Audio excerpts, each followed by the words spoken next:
প্রিয় ছাত্রছাত্রীরা,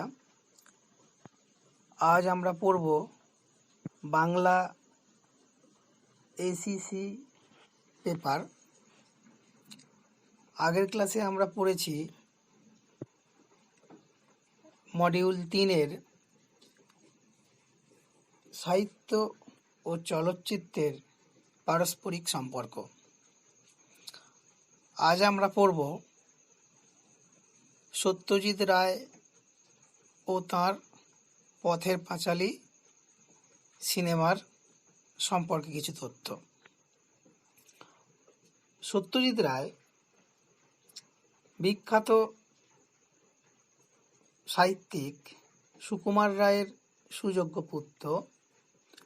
তিনি কেবলমাত্র চলচ্চিত্র পরিচালনা করেছেন তাই নয়, চলচ্চিত্র পরিচালনার পাশাপাশি অঙ্কন, সাহিত্য রচনা, এমনকি চলচ্চিত্রের আনুষাঙ্গিক যে সমস্ত কাজ, চিত্রনাট্য বা সঙ্গীত পরিচালনা ইত্যাদি করেছেন। তো সত্যজিৎ রায়ের চলচ্চিত্রে আসার পথটা খুব মজাদার। সত্যজিৎ রায় জন্মেছিলেন 1921 সালের 2রা মে। 1943 সাল নাগাদ সত্যজিৎ রায় একটি বিজ্ঞাপন সংস্থায় কাজ করতেন। এর আরও কিছু পরে 1949 সাল নাগাদ ফরাসি চিত্র পরিচালক জন রনোয়ার কলকাতায় এসেছিলেন একটি ছবির শুটিং করতে। ছবিটির নাম দ্য রিভার। সত্যজিৎ রায়ের সঙ্গে সেই সময় এই পরিচালকের সাক্ষাৎ ঘটে এবং সত্যজিৎ রায় সিনেমা তৈরির ব্যাপারে আগ্রহী হয়ে পড়েন। ঠিক এর পরের বছর অর্থাৎ 1950 সালে সত্যজিৎ রায় লন্ডন যান। সেখানে ভিত্তোরিও দে সিকার, একজন চলচ্চিত্র পরিচালক, তার বাইসাইকেল থিপস এই ছবিটি দেখেন। দেখে সত্যজিৎ রায় সিদ্ধান্ত নিয়ে নেন যে তিনিও চলচ্চিত্র পরিচালনা করবেন। তো এর ঠিক 5 বছর পর অর্থাৎ 1955 খ্রিস্টাব্দে সত্যজিৎ রায়ের প্রথম চলচ্চিত্র বিভূতিভূষণ বন্দ্যোপাধ্যায়ের কাহিনী অবলম্বনে পথের পাঁচালী সিনেমায় রূপান্তরিত হয়। সত্যজিৎ রায় তার চলচ্চিত্র পরিচালক হিসাবে 36টি ছবি পরিচালনা করেছিলেন। এই 36টির মধ্যে 29টি পরিপূর্ণ কাহিনী নির্ভর ছবি, 5টি তথ্যচিত্র আর 2টি স্বল্প দৈর্ঘ্যের ছবি। পথের পাঁচালী এবং পথের পাঁচালীর পরবর্তী অংশ অর্থাৎ অপরাজিত এবং অপুর সংসার, এই যে তৈ সিনেমা বা টিলজি, এটির জন্য সত্যজিৎ রায় বিশেষ প্রশংসিত। এমনকি 2005 সালে পৃথিবীর সেরা 100টি চলচ্চিত্রের যে তালিকা তৈরি করা হয়েছিল সেখানে এই ছবিগুলি স্থান পায়। শুধু তাই নয়, পথের পাঁচালী সিনেমাটি পৃথিবীর প্রায় 12-13 রকমের পুরস্কার পেয়েছিল এবং এই সিনেমার জন্যই তিনি অস্কার পুরস্কার লাভ করেছিলেন। তো আজ আমরা জেনে নেব এই পথের পাঁচালী সিনেমা সংক্রান্ত কিছু তথ্য। পথের পাঁচালী কাহিনীকার হলেন বিভূতিভূষণ বন্দ্যোপাধ্যায়। এটি চলচ্চিত্র রূপায়ণ করেন অর্থাৎ সিনেমাটির পরিচালক সত্যজিৎ রায়। সিনেমাটি প্রযোজক ছিলেন পশ্চিমবঙ্গ সরকার, অর্থাৎ পশ্চিমবঙ্গ সরকারের আর্থিক সহায়তায় সিনেমাটি নির্মাণ করা হয়েছিল।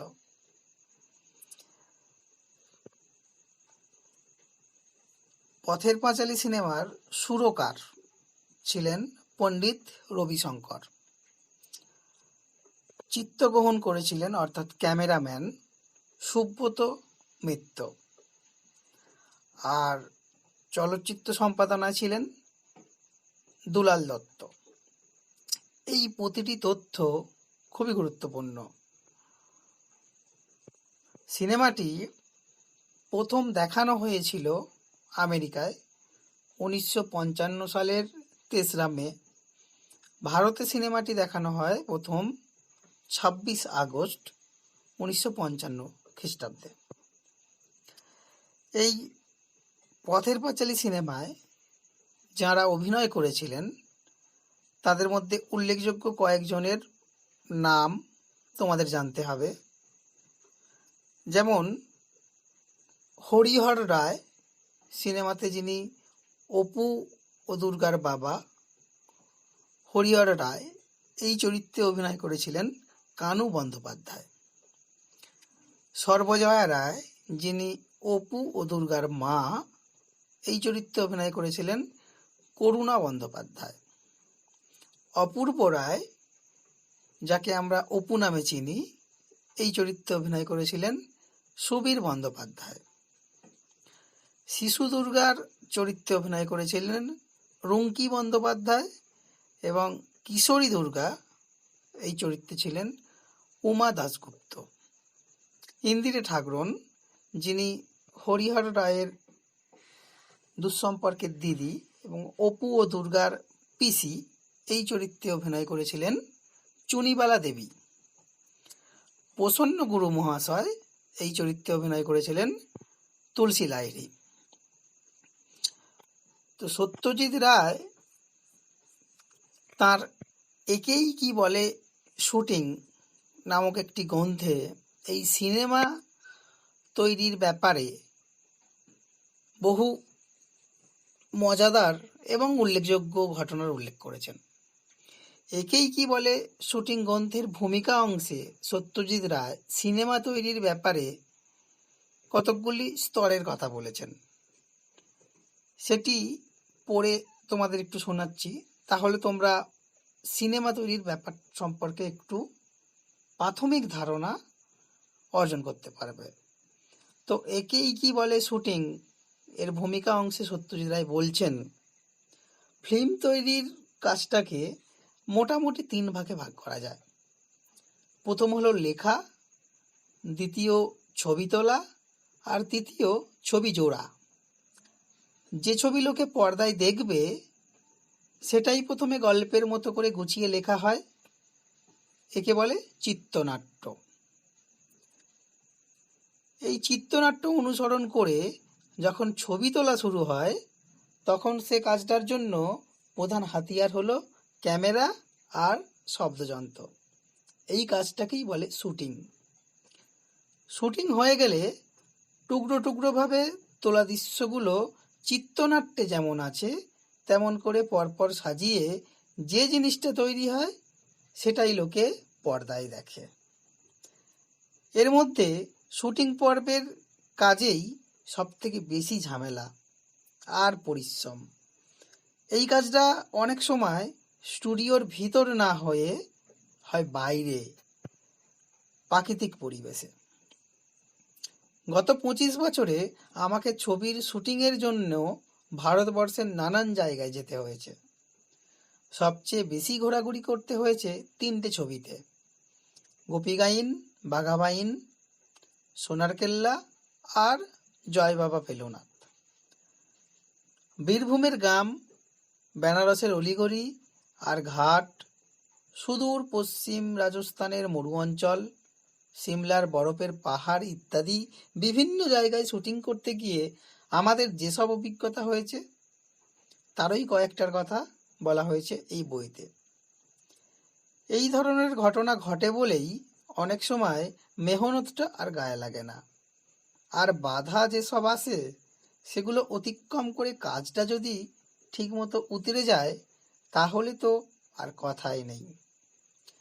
তো এই ভূমিকার পরেই সত্যজিৎ রায় তার পথের পাঁচালী সিনেমার বহু অভিজ্ঞতা আমাদের সামনে উপস্থাপন করেছেন। অর্থাৎ সিনেমা তৈরির প্রাথমিক যে প্রয়োজনীয়তা তার মধ্যে অর্থ একটি প্রধান বিষয়। কেননা সিনেমা একটি দলগত শিল্প, সেখানে পরিচালক ছাড়াও অভিনেতা, ক্যামেরাম্যান, সঙ্গীত পরিচালক, বহু মানুষ যুক্ত থাকেন। তাই অর্থের প্রাচুর্য না থাকলে শুটিং এবং সিনেমাকে সার্থক করে তোলা নির্দিষ্ট সময়ের মধ্যে সক্ষম নয়। পথের পাঁচালী সিনেমা তৈরি করতে সত্যজিৎ রায়ের প্রায় 2.5 থেকে 3 বছরের উপর লেগে গেছে। এর প্রধান কারণটাই ছিল অর্থ। সত্যজিৎ রায়ের একটি একেই কি বলে শুটিং এই গ্রন্থের প্রথম অংশটির নামই অপুর সঙ্গে 2.5 বছর। অর্থাৎ সিনেমাটি তৈরি করতেই তাই 2.5 বছরের ওপর লেগে গেছে। তো এখানে তিনি বলছেন পথের পাঁচালী ছবি তোলার কাজ চলেছিল 2.5 বছর ধরে। অবশ্যই এই 2.5 বছরের রোজই যে শুটিং হয়েছে তা নয়। আমি তখন বিজ্ঞাপনের আপিসে কাজ করি। এই কাজের ফাঁকে ফাঁকেই শুটিং হতো, আর তা অধিকাংশই হতো ছুটির দিনে বা আপিসের কাজ থেকে ছুটি নিয়ে। পয়সা কড়ি বেশি ছিল না আমাদের। যেটুকু জোগাড় হতো সেটা ফুরিয়ে গেলে কাজ বন্ধ করে বসে থাকতে হতো, যতদিন না আবার কিছু টাকা জোগাড় হয় তার অপেক্ষায়। এখানে পথের পাঁচালী সিনেমা সম্পর্কে আমরা আরো কিছু মজাদার কাহিনী পাই। যেমন প্রথমত, এই দীর্ঘ সময় সিনেমাটি করতে গিয়ে সত্যজিৎ রায়ের প্রথম যে আশঙ্কা তৈরি হয়েছিল তা হলো পথের পাঁচালী সিনেমার 2 শিশু শিল্পীকে নিয়ে। সিনেমাতে দেখানো হয় অপুর বয়স 6-7 এবং দুর্গার 10-11।